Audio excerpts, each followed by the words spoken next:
Shalom, party people, and welcome to the 12th C. Human factors, norms. I want to read to you out of Numbers chapter 13, and I'm going to go into chapter 14 a little bit. I'm starting on page 154 in the scriptures at around verse 16. And these are the names of the men who Moshe sent to spy out the land. And Moshe called Hoshea, son of Nun, Yehoshua. And Moshe sent out the spy out to the land of Canaan and said to them, Go up into the south and go up into the mountains and see what the land is like, and the people who dwell in it, whether strong or weak, whether few or many, and whether the land they dwell in is good or evil, and whether the cities they inhabit are in camps or strongholds, and whether the land is rich or poor, and whether there are forests or there are not, and you shall be strong and bring some of the fruit of the land. Now the time was the season of the first fruits of grapes. So they went up and spied out the land for the wilderness of Tsin, as far as Rehob, near the entrance of Hamath. And they went up through the south and came to Hebron and Amath and Shêshai and Talmai. And the descendants of Anaq were there.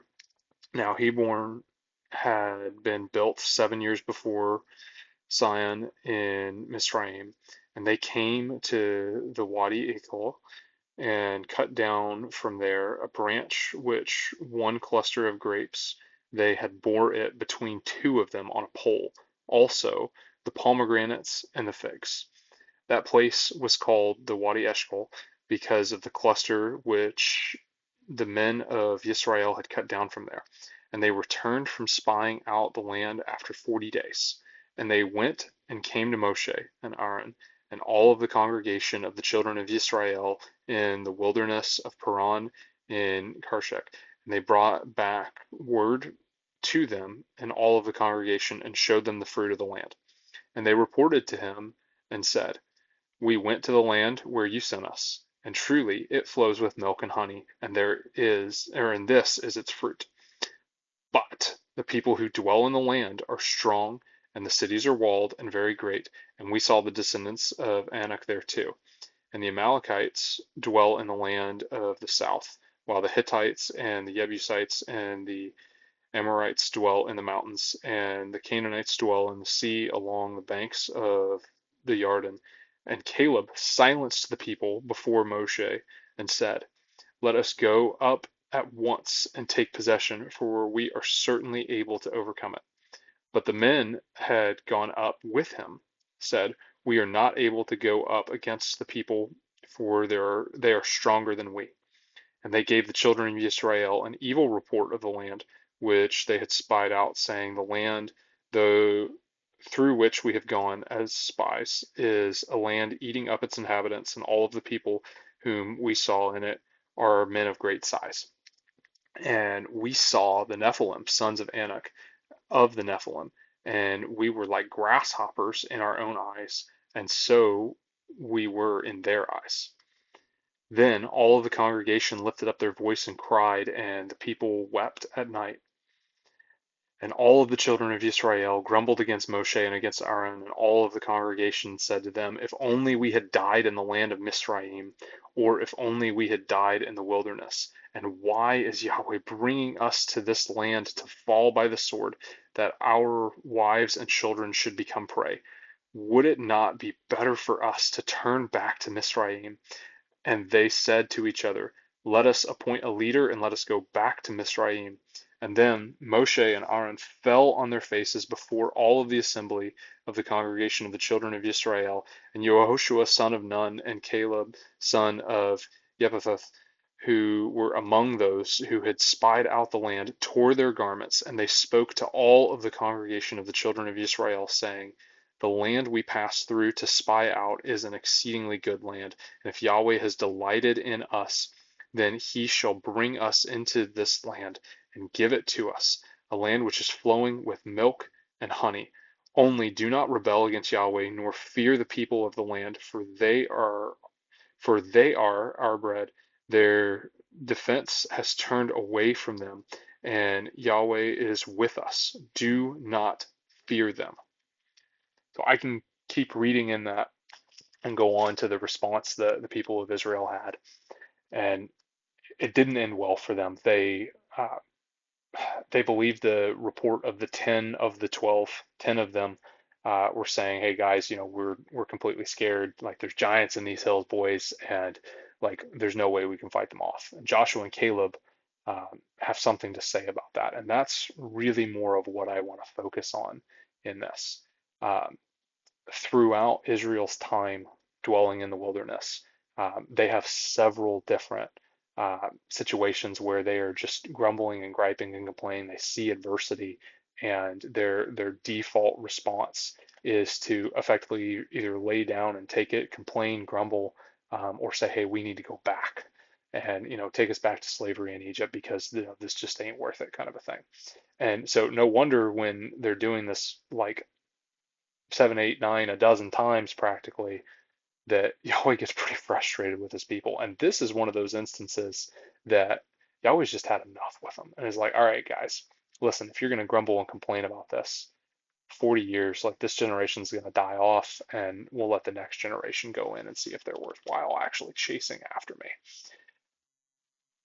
All of that I want to set over here, and I want to focus on the attitudes of Joshua and Caleb. They're like, guys, Yahweh has brought us this far. He has brought us to this point, and we trust in him. And he is bigger than those guys over there. We can take it. If he says we can go do it, we need to have faith in him, and we can go do it. What's your norm when facing adversity? What is your norm when the going gets rough, the going gets tough, it's hard?